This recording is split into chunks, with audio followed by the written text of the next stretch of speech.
stock market in particular. Now, investing in the market is a topic for which no one can explain in 5 minutes. It's something you can spend a lifetime studying and still not fully understand. That's what happens when the market is moved around by the decisions of millions of other investors. It's just a very complicated topic. But let me tell you what I think is the single most important part of successful investing.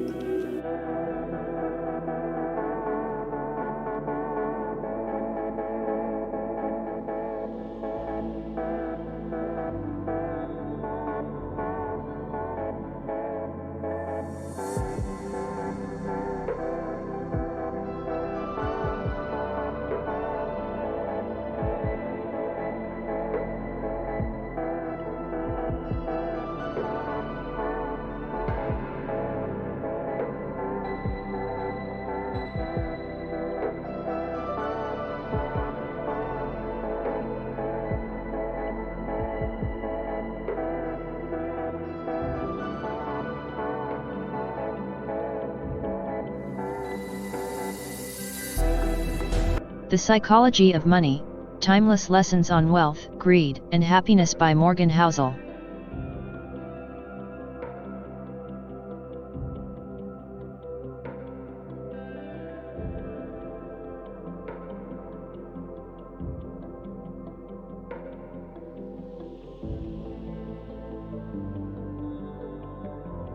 Morganhousel, the author of The Psychology of Money, is an author, investor, finance expert, and venture capitalist. Morganhousel is a partner at the Collaborative Fund. His book The Psychology of Money has sold over 2 million copies and has been translated into 49 languages.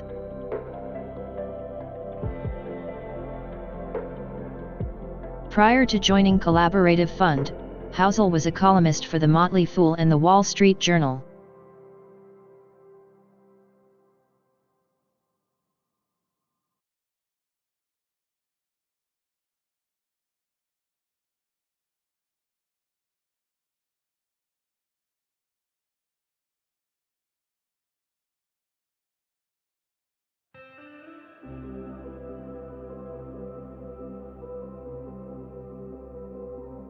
He is a two-time winner of the Best in Business Award from the Society of American Business Editors and Writers, winner of the New York Times Sydney Award, and a two-time finalist for the Gerald Loeb Award for Distinguished Business and Financial Journalism.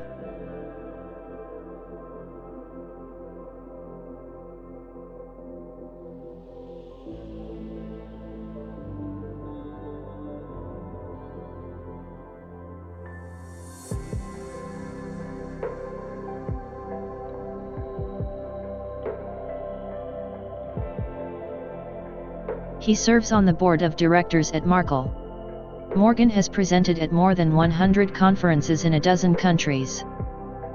And it's like 4 in the morning for me right now, but I'm really happy to be here. And I love coming to other countries and meeting investors from other countries, because when you meet other investors from different countries, you realize that we are all playing the same game. And we have similar emotions, and we have similar goals. But we've had vastly different experiences as investors.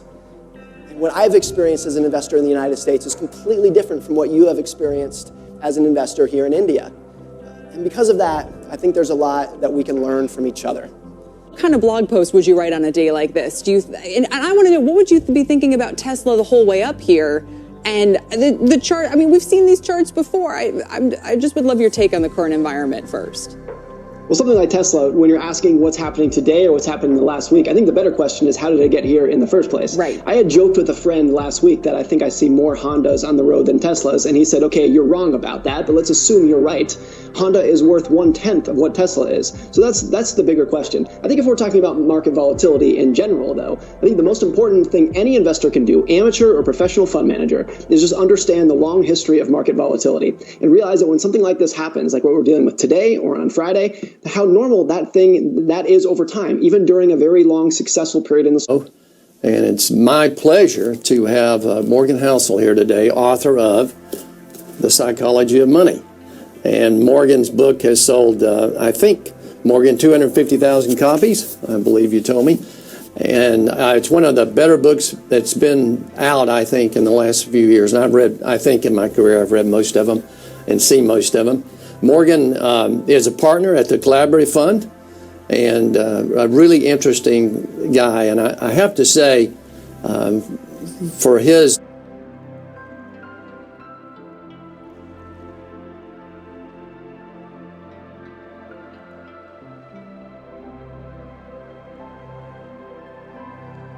The Psychology of Money is a collection of legendary stories of investment through time.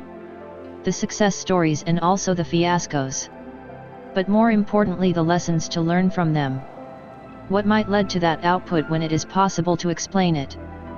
For Morgan, greed, ego, circumstances, and other psychological traits are responsible of the outcome. We have to be aware of and be careful about all those elements when dealing with money in our life. Morganhousel calls the psychology of money, soft skills. The aim of his book is to use short stories to convince you that soft skills are more important than the technical side of money. He does this in a way that will help everyone make better financial decisions. He thinks that these soft skills are greatly underappreciated.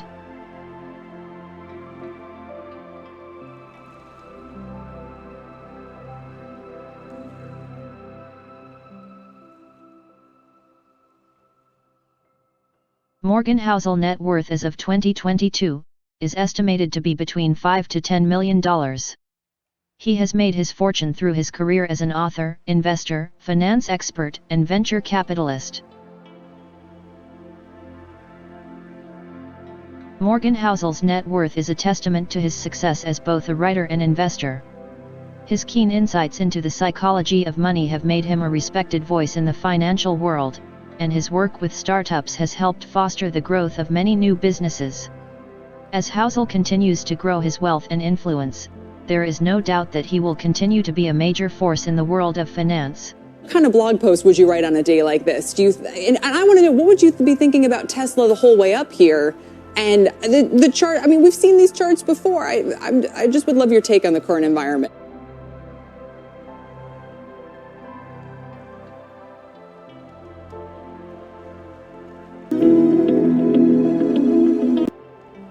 Now let's get into investing. And let's talk about investing in the stock market in particular. Now, investing in the market is a topic for which no one can explain in 5 minutes. It's something you can spend a lifetime studying and still not fully understand. That's what happens when the market is moved around by the decisions of millions of other investors. It's just a very complicated topic. But let me tell you what I think is the single most important part of successful investing. There's a scene in the movie Lawrence of Arabia when Lawrence puts out a match with his fingers and doesn't flinch. He just takes a match and puts it out, and he's fine, doesn't even flinch. Another man watching it tries to do the same, and he yells in pain. He says, "Ow, it hurts." "What's the trick?" he asked Lawrence. Lawrence looks at him and he says, "What's the trick?" The trick is not minding that it hurts.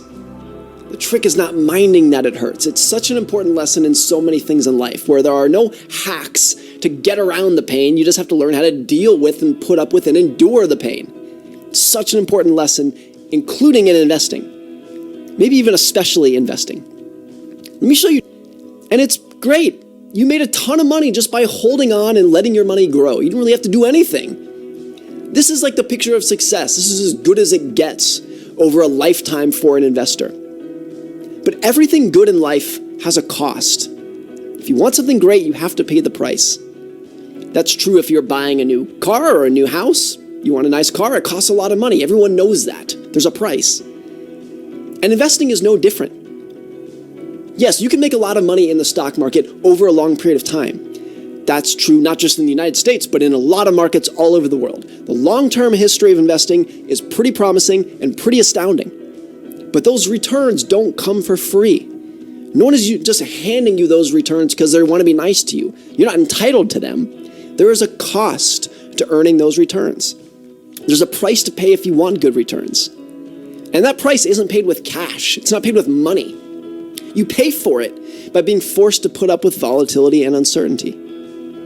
Here's another way to view the same chart that I just showed you. This shows the drawdowns, the times you lost money in the stock market, when the market was down from its previous all-time high. and it's a mess. You're losing money all the time. Now, here's what's important. At every drawdown in this second chart here, there were investors all over the world, millions of investors who would open their brokerage account and they would say, this is wrong. This doesn't feel right. Something feels broken. It's uncomfortable and it hurts. And I don't want to be hurt, so I want out. And they sell at just the wrong times rather than holding on and letting their money grow over time. Most investors expect volatility. They get that. What's easy to overlook is the amount of volatility that can take place within the context of otherwise very good returns.